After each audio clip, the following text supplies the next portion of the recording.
Greetings and welcome to the new Calculus channel. My name is John Gabriel and I have an announcement to make. I will be starting a new math channel. Actually, I've taken control of one that's already been going, and I'm going to basically add videos to that channel.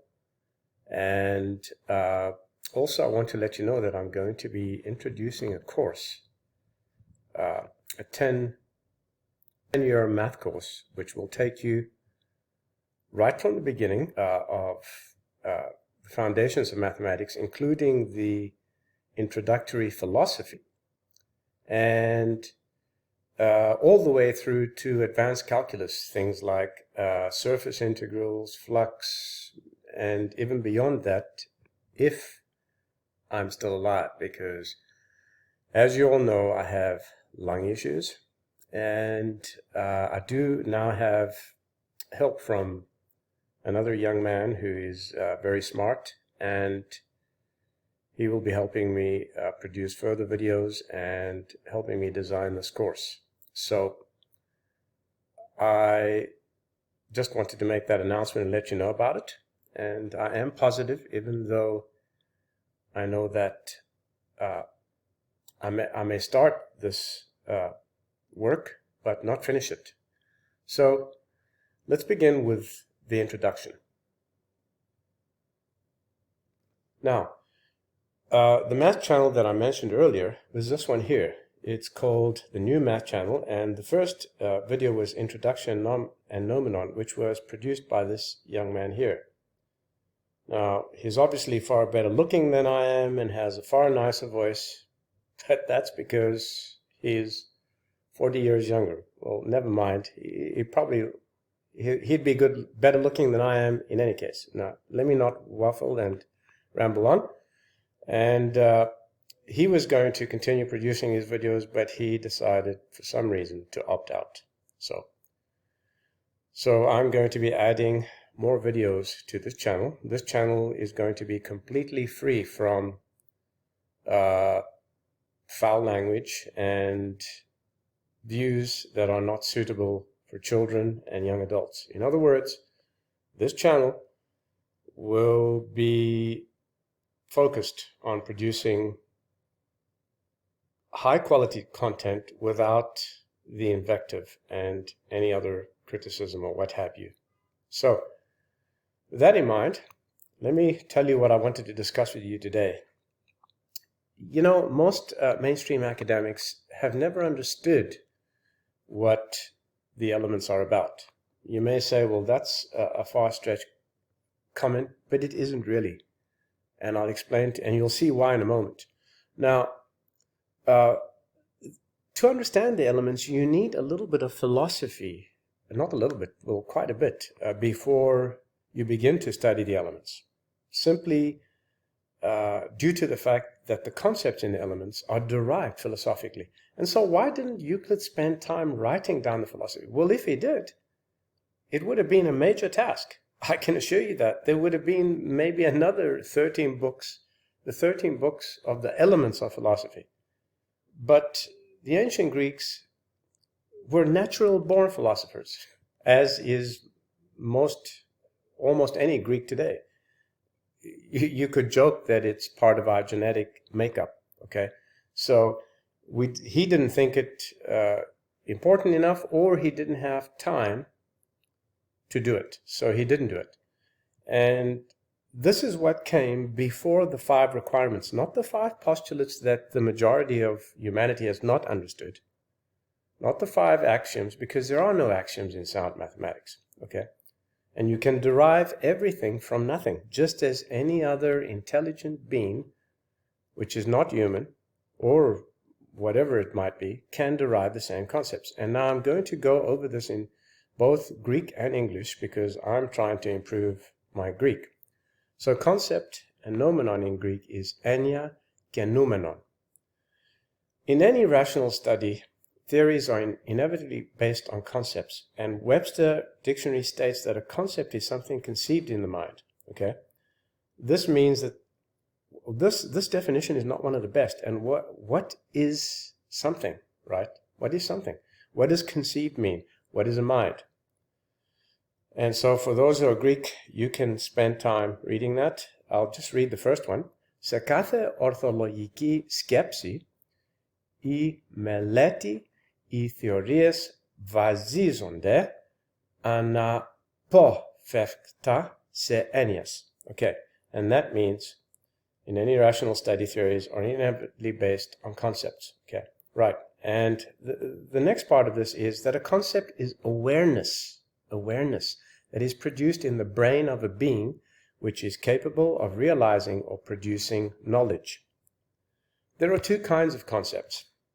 One, a creative or a being-specific concept. When I say being, it could be an alien, a human, something not made of matter, whatever. Or two, a realized or non-being specific concept. In other words, if it's realized, it means that other intelligent beings could also have access to that concept without it being restricted. And you'll see why I mentioned these two types in a little bit. So again, there is the Greek. And those of you who are Greek can read it. And then, of course, the next step is, the first step is to define the creative or being-specific concept. It's a concept that is produced by the brain through experience and the senses, okay?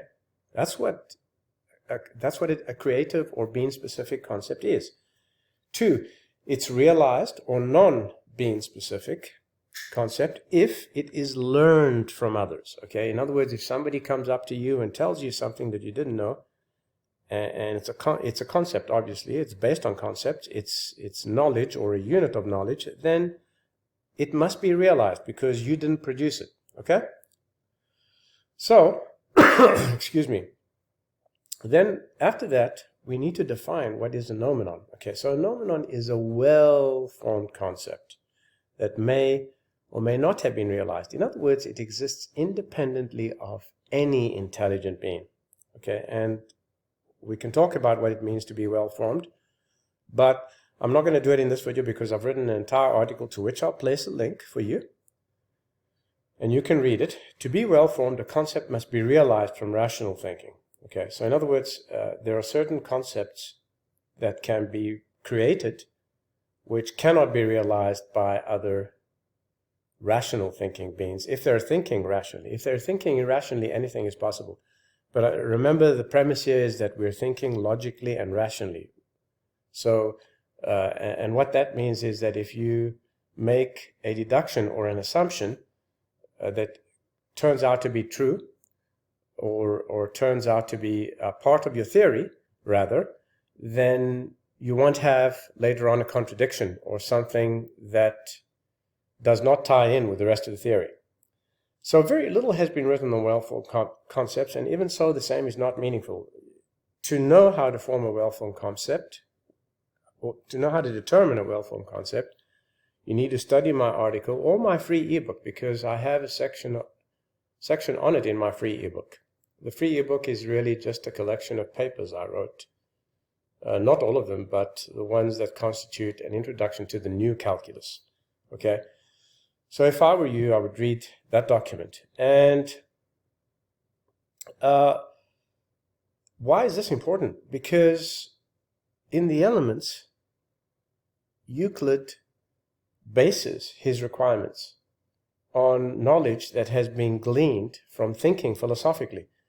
So the first requirement says it is possible to have the shortest distance between any 2 points. Not a straight line, because, listen, you've been brainwashed to believe that a straight line is the first requirement. It's called a straight line, but it doesn't mean that object that you see drawn on your page. So, for example, if I opened up Paint and I did this, okay, that's not a straight line. Okay, that's not a straight line. It looks, it's symbolic, or it's a reification for a straight line, but it's really, what it really means is the distance between this point and this point. Okay, it's just a visualization. You don't even need to have diagrams in the elements. There's no need for a compass or a straight edge or any of that nonsense. Well, then you say, whoa, why do we use them so much? Because they're useful communication tools, and they reinforce these perfect ideas or noumena, okay?